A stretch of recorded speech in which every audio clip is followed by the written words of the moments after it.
అంబేద్కర్ కోనసీమ జిల్లా రావులపాలెంలో విషాదం చోటు చేసుకుంది. గౌతమి గోదావరిలో ప్రమాదవశాత్తు పడి ముగ్గురు యువకులు మృత్యువాత పడ్డారు. గోదావరిలో స్నానం చేస్తూ ఉండగా ప్రమాదం జరిగింది.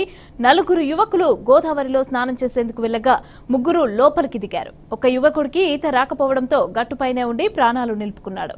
మృతుల ముగ్గురు రావులపాలెం వాసులుగా అయితే గుర్తించారు. ఇక సబ్బెల ఈశ్వర్ రెడ్డి, సత్తి సంపత్ రెడ్డి, పెంట జయకుమార్ గా గుర్తించారు. ముగ్గురు విద్యార్థులే కావడంతో రావులపాలెంలో విషాద ఛాయలు అలుముకున్నాయి.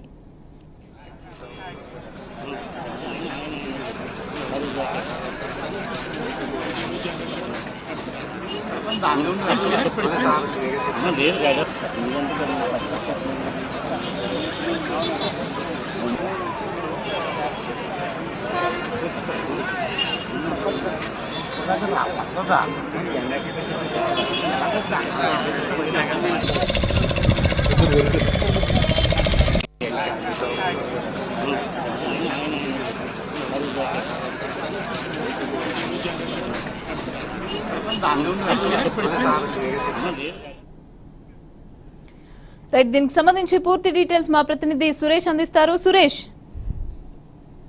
అంతా రావులపాలెం తీవ్ర విషాదం నెలకొంది.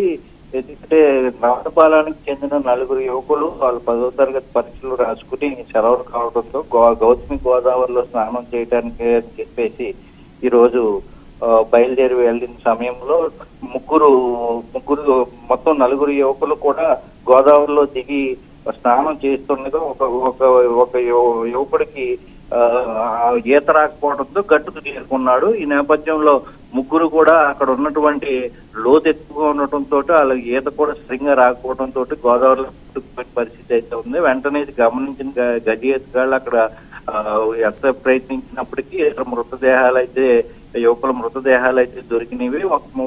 ఒక యువకుడు మృతదేహం కోసం ఇక్కడ గాలించే పరిస్థితి అయితే కనపడుతుంది.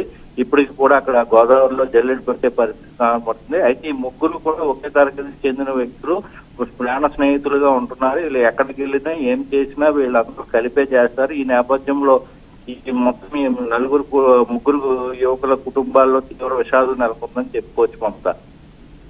Right, thank you Suresh.